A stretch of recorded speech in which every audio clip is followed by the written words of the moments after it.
Akshay स्ट्रंग room को गला द्वितीय भंडार अलंकार अलंकार देखी अबाक हो गले प्रशासन अधिकारी एमिति रत्न ना केबे देखिथिले ना भाविथिले।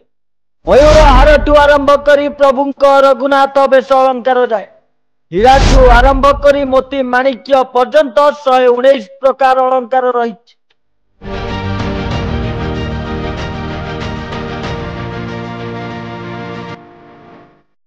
आज्ञा हाँ आज खोला होइछि द्वितीय रत्न भंडार जो कथा को दीर्घ 46 वर्ष है चापी रखा जाइतिला ताहा आज सर्वसम्मुखरे खोला जाय।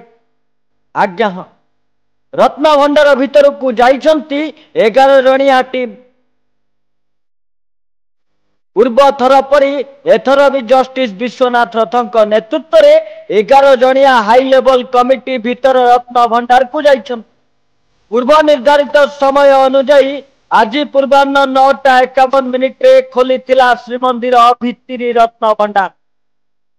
प्राय 5 दशंधि पर रत्न भंडार दिव्य अलंकार बाहर करा जाई अस्थायी स्ट्रंग रूम को नियागला।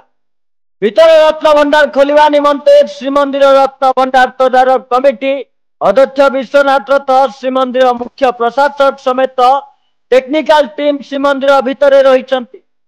ओड्राफ अग्निशम एवं स्नेक हेल्पलाइन सदस्य भी संपूर्ण सजग रही।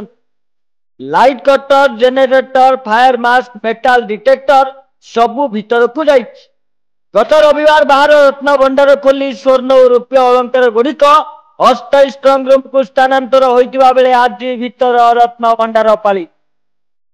भीतर रत्न भंडार खोला जिबा समय रे पुरी गजपति महाराज भी उपस्थित थिले।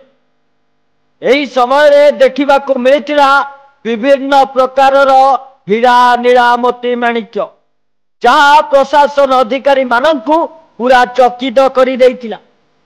या कौनसी साधारण रत्न नथिला जाहाकू कौनसी साधारण मनीष धारण कले तार रक्त संचालन बढ़ी मृत्यु हो जिवो एकथा इतिहास रे लिपिबद्ध अछि। ए हेउची सही अलंकार जे अलंकार को गजपति महाराज हाथी हाथी रे बोई आनिथिले। ए हेउची सही अलंकार जे अलंकार रे प्रभु 100 वर्ष पूर्व रघुनाथ बेश हेउथिले। ये हेउची सही अलंकार जे अलंकार को लोड करिवा पई कलापार भी श्रीमंदिर ऊपर आक्रमण करथिले। एते सबु परे खुलासा होइछि द्वितीय रत्न भंडारर। किंतु या परे कथा उठुछि तृतीय रत्न भंडारर।